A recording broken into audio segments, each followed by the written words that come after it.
Welcome back. You've had a chance to look at some course books. Now let's discuss the advantages of these course books. What did you find? What did you find as far as the difference between your selection and the other books that were in the same level? Why did you choose your book over the other one? What advantages did it have? In my case, there wasn't much of a selection. Okay. Because it was just preparing for the proficiency, so I think it was the only one. So you had limited... So I think pretty much they will be more or less the same, because they have to cover the same material in order for the students to be ready for the exam. Then you know.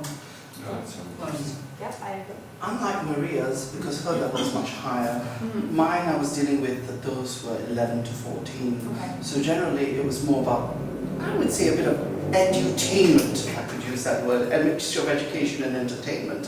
And seeing that they're still young and they're still very much open to a lot of ideas and a lot of games, I found that taking something from National Geographic is very important, because I worked as an editor and we found out we got a lot of pictures from National Geographic and how National Geographic has opened up the world for everyone to see. So I found that to be very important. Would you agree that it motivated text, listening material, and resources, such as National Geographic, all the resources and pictures that they used? What about the listening material? You had mentioned earlier that the junior A and B had karaoke and had songs along with it. You had an adult student that was focused on speaking fluently. Was there a listening component to that? Yeah, there was a CD that came with it and a CD-ROM. Yeah. Okay. And how about attractively presented? I think that was really important with the children's one, because lots of colour and stuff like that, it will help them learn, and like a good mix of exercises and a good mix of different materials. Keeping it interesting. I think a colourful book is always more appealing to the eyes. Yeah, definitely. Yeah, and especially for the visual learners. Okay, so carefully researched. That seems like, again, it would apply to a junior group. I mean, it applied pretty well to the junior group. In what ways? In what ways? Because I think it takes, you need to carefully research what stimulates children, for instance, like keeping them attentive, like a wide variety of activities, and a wide variety of activities basically is really important, and it shows that an understanding of children and children's psychology. Now, remember yesterday we talked about the different approaches to learning English as a foreign language. And within these approaches there are research-based strategies that are used. Did you notice any of the books were set up in a way that was maybe more communicative, or maybe the PPP structure? I found that National Geographic very much had a lexical approach. Okay. Because some of the stuff, like, they would talk about emperor penguins or about New York, for instance. And then from that, then you have to spot what is the vocabulary that you've just learned. So I found that was quite interesting, that they learned it in the chunks of words, multi-words, and all that sort of thing. So that was very interesting. Yeah. That I chose. Thank you. Okay, coherent and consistent syllabus, particularly for grammar. How is this an advantage?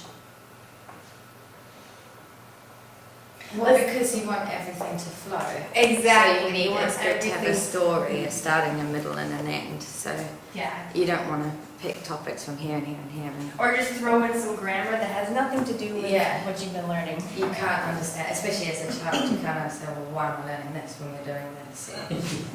It's difficult to learn when it's isolated. Yeah. In isolation. Appropriate exposure and practice in vocabulary, pronunciation, and writing. Let's talk about the pronunciation. Did the books that you were looking at have a pronunciation component? I did hear someone mention The set that I was looking at did have an additional CD for pronunciation, but then also in another book in the set, it actually was included, Okay. like all the speaking text, and so How could this could be an advantage? No. I mean, it's very important to hear pronunciation, how things are pronounced properly. I mean, that's... And to practice it. Yeah, right? and to practice. And different accents. Your teacher might be from England, and you haven't been exposed to an American accent before, or so you need to get used to that because you're not always going to hear the same accent. So it's good to keep variation. Yes. Okay, supplementary components like workbooks. Okay, and I think I heard a lot of you say that you chose a particular set of books because of the resources of the other components that it came with. Okay, and did you know, did any of you look at the prices? Some of them free, some of them were not free, some of them kind of highlighted extra dictionaries that came with it. I think the price seems to have slipped out of my mind. Yeah, I was going to ask if there was a... Because you weren't actually buying. Okay. It saves preparation time and provides guidance for the teacher. Okay. And I know it was mentioned earlier, if every student book comes with a teacher book, yeah, and we showed you the different parts of the teacher book, how it can help you prepare your lessons. Help students to be more autonomous, more independent. They are able to prepare, revise. And you could use the CD-ROMs at home and things like that. Yes. You know, you have extra homework exercises, and that's why we chose the first one, wasn't it? Yeah. To have them continue to practice. All right, now let's flip to the other side and talk about some disadvantages. Before I put the list up here, tell me what you think some disadvantages of using course books might be. Some teachers might rely too heavily on the course book and not be able to deter or think on their feet, and if something went wrong, then wouldn't know what to do. Okay. Literally just copy from the workbook and teach like that. Have you had an experience? Has anyone had an experience like that? The teacher who taught straight from the book? Oh no, I'm talking about myself actually. Yes. When I did my prac last year, not last year, last 2 years, because part of society and environment, which is a social science subject, we had to teach economics, and I've never taught economics before. I had to teach it to year 10s who are about 15 years old. So there was a very, very complex concept called inflation, market strategies, and all those sorts of things. So I had to practically read from the book because I really didn't know what to do. And every lesson I prepared would be from a particular resource book, a mixture of resource books. But I was relying so much on that. And when people were asking me about my own knowledge, about what's happening around the world, about the economic problems and all that, I wasn't able to answer because I said, okay, it's in your book. How did that make you feel as a teacher? I felt as if I had no resources of my own. I felt I was relying too heavily on just the books, you know. And it made me feel drained at the end. Yeah. Well, at the end, you can always, or you can only give your opinion. Yes. I mean, you're not an economist. No. So. But if you're teaching English, Yeah. you should be the one that they can come to ask questions about what they're doing. And if you're just learning it for the first time with them, in a way, that could make it difficult. What other disadvantages? I think it's less motivating for the student to know, to kind of know what is to follow. Yeah, you know what I mean? okay, tomorrow. Tomorrow we're going to do this, and by the end of the year we'll have finished this book, and I don't know, it's better to be more spontaneous, I guess. Keeps things interesting. I'm Keeping fine. things interesting, Sorry. not knowing what to expect exactly Yeah. for the student. I find in terms of two different classes, you know, it could actually encourage student envy. You know, say for instance the same teacher is teaching two classes, one is behind, one realizes they're behind, and the other realizes that they're forward. What, you mean you're on chapter 4 already? But we've only reached chapter 2, so they tend to find something to feel resentful about the subject because they feel as if the teacher has left them behind. Well, as a teacher, you can make the classes so interesting and fun that they're not going to worry about that, right? Okay, so predictable. It holds back the teachers from being creative. Okay, so because you are given a book, it doesn't mean you have to go in order as the book. You're given a syllabus of what you need to teach, but you really want to be able to make it creative and fun so the student doesn't know exactly what's going to happen. Kind of. And so the teacher doesn't get bored. Yeah. Yeah. Yep. Not tailored to the needs and interests of the class. Let's say you have a new class, you are given a book at the junior AB Yazoo, let's see the book that you had with all the fun characters, or the Disney book, but your beginner class is of adults. Yeah. What type of problems might you see? Well, they lose confidence. How would you feel learning Greek and I give you a book that has Disney characters, Mickey Mouse and Minnie? Insulted. Okay. Is it going to keep your interest? No. It's not relative at all. You know, how could you use that language? Mickey Mouse got in his car with Minnie Mouse. Yeah. Dated. We mentioned this a little bit earlier, that if you were to give your students at 12 years old materials that have actors or actresses that are from 10 years ago, they may not know who they are. It's going to be more interesting if it's somebody that they like or that they have heard of. Language is often not authentic. Any experience with this? Learning another language? Well, what happens is when you're learning in a classroom or through the textbooks, people don't speak the same way. Yeah. I mean,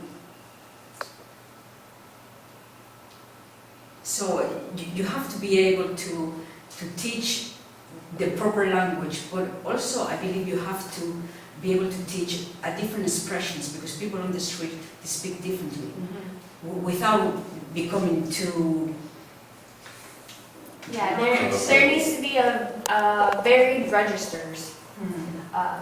Going to the doctors, the way that you would talk to the receptionist perhaps, or going to a friend's house, or going to a movie with a friend. A dialogue with that friend would be different than a dialogue with somebody else who's professional. Imposition of learning styles and contents of both teachers and students. Designed for a very wide user base, or unchallenging for both the teacher and the student. This could go into what we had said earlier, that it would be quite boring. We would lose interest. Over-reliance on PPP. How might this be a disadvantage? Boredom. Yeah, no variety. You're not using any other methods. Predictability. Yeah, definitely predictable. Okay, the teacher's going to talk, we're going to do this, and we know what's going to happen at the end. Repetitive formats. Bland and culturally inappropriate topics. Okay, this could be a disadvantage, most definitely. Now, with that in mind, we have an activity. You're going to be analyzing some course books that are currently in use. There is a list of questions, front and back. You need to go through the materials that you and your partner are given, and then answer the questions as completely as possible. Before I hand out the materials, I'm going to hand out the list of questions. Please look that over, front and back, and let's discuss any questions you may have before we begin. Thank you. Okay, this Total English is the elementary level for young adults and adults. Okay? And I'm going to give this to the two of you. These books, it's level 4. Okay. Level 4 can mean bigger level. Okay. Level 4 is intermediate. Intermediate. Lower secondary students. Oh yeah.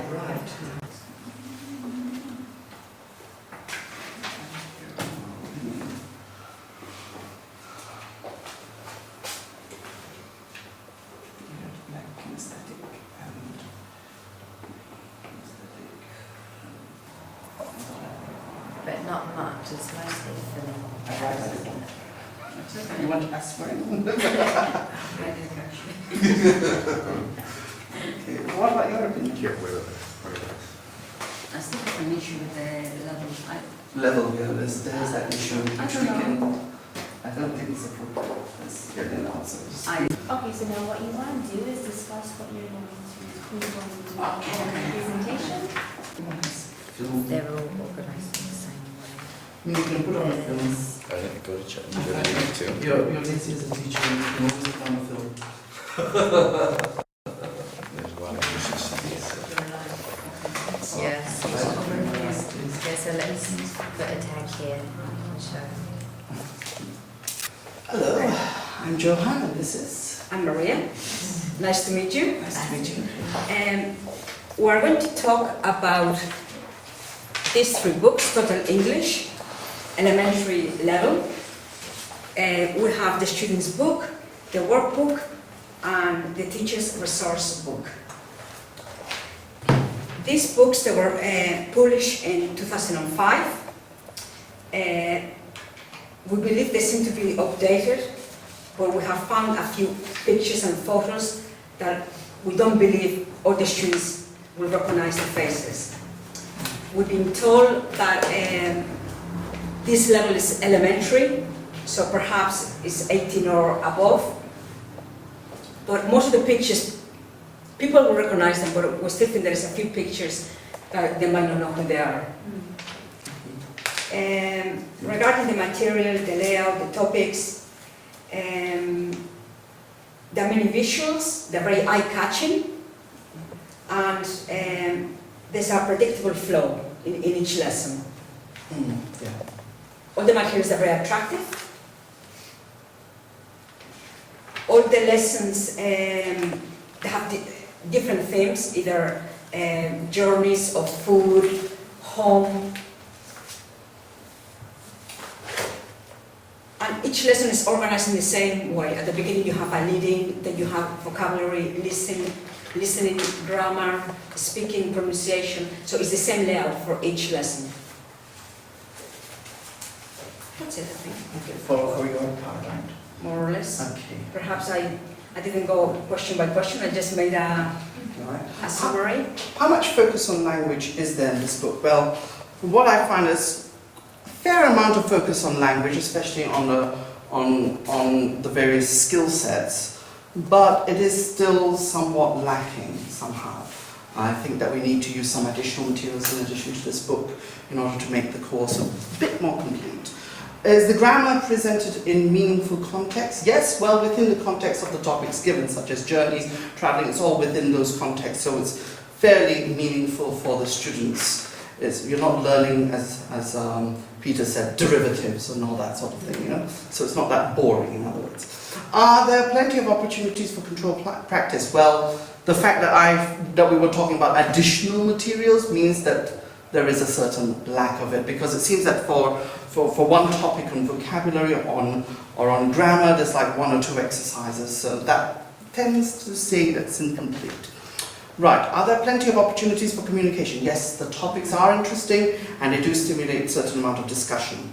Does the book make use of authentic materials? Yes, it does, in terms of its pictures. Let's see, number 22, yes, we got it here. Yeah, these pictures, obviously, they're not fake. So yes, the beach, the skiing, and London itself. I think that is London. Yeah, Trafalgar Square.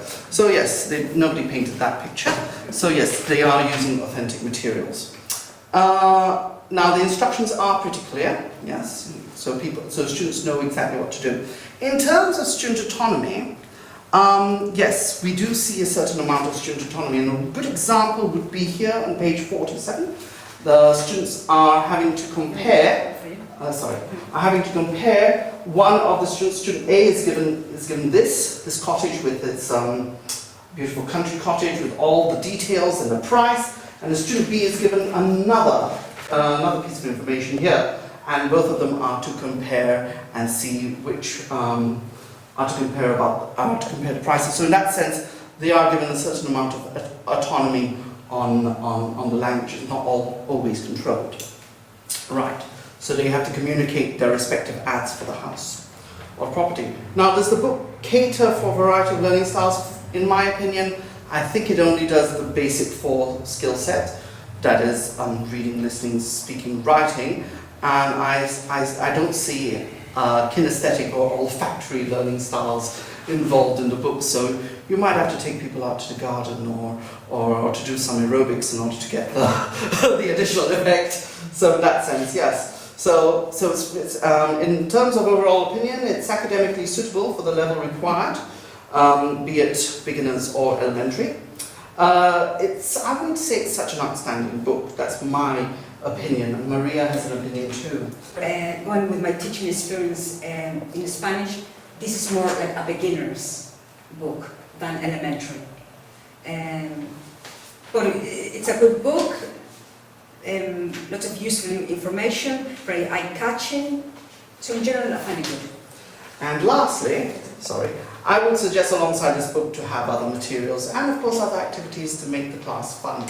Okay, thank you. Alright, well, we'll be presenting this book, More, by Cambridge. It's intermediate level. It was it's quite recent, first published in 2006. Up until 2010. So it's geared towards young teenagers, and it seems to cover a wide variety of topics, and it seems to be quite stimulating and interesting for that age group. So it's got everything here, so every lesson plan is the same. So first you learn the grammar, the language focus, and then you get to put the skills that you've learned into practice at the end of every unit. As well as each unit has quite a few exercises using audio, using CDs. And all through the book there's a little CD activity, so it's got a little icon of the CD and you listen to that and repeat and work with partners. So that's good. The organization, however, of the units is all the same throughout the book. Yeah. And I think that's one of the downsides of it. It can get repetitive It or can get a bit repetitive, although they do use a variety of topics. There are plenty of exercises focusing on language, with spelling, where the students are asked to spell words out loud, and a lot of grammar use. It seems pretty well balanced, actually. The grammar is presented in meaningful topics based on the themes, and in a meaningful context based on themes and topics. integrated within each unit, so you might have one on space travel or shopping. And I liked how they use topics that would apply to both sexes as well. It wasn't all one, which was good. Yeah, and there's a lot of use of authentic materials, like articles Lots on of photos. from real newspapers or events or real places, Or as bus well as- things. as well as non-authentic materials, but it seems pretty balanced. The instructions are clear. There are examples at the beginning of the exercises and so on. So every first exercise, the first question of the first exercise is always filled in, so you get an idea, so you know that you're on the right track. And the book it does encourage student autonomy quite well, because the students are asked to say their opinions on different topics within the discussion in the class. Whether that's in pairs or using CD or group discussion as well. So it's really varied. And the book caters for a variety of styles. There's a CD, there's pair work, group work, there's pictures, there's Written discussion, exercises. written, there's listening. So yeah. Very good. Would you use these books? Would you choose these books yourself? Yeah, I'd choose that. The book we had seemed pretty balanced. Mm-hmm. So you would. And over here. I got the feeling no. No, I like the book itself, but what I'm a little bit confused is about the lado. Okay. For me, I don't know, I just find it's more beginners than elementary. So I don't know whether, maybe I'm wrong, but I mean, it does, the first few lessons, it starts very basic. My name is, and the numbers, the months of the year. And after a few lessons, I mean, it becomes more complex. But, so I'm not 100% sure whether maybe I'm wrong. It's just the feeling that I have, you know, so. I would think it needs to be with another book, or it needs more, there needs to be more material. After all, it's good to not stick to one book and have variety. So I think that it's okay, but so long as we don't stick to it 100%. So after lunch, we're going to talk about adapting to the course books. Okay, so we're going to talk about how we can change a few things. Maybe you could add some activities to make it more challenging if you were given this book and you felt it was too basic. You could put some supplementary activities with it, supplemental. So we're going to break for lunch. Meet back here at 2:15. Okay. And enjoy. Thank you. Thank you. Thank you. Yes.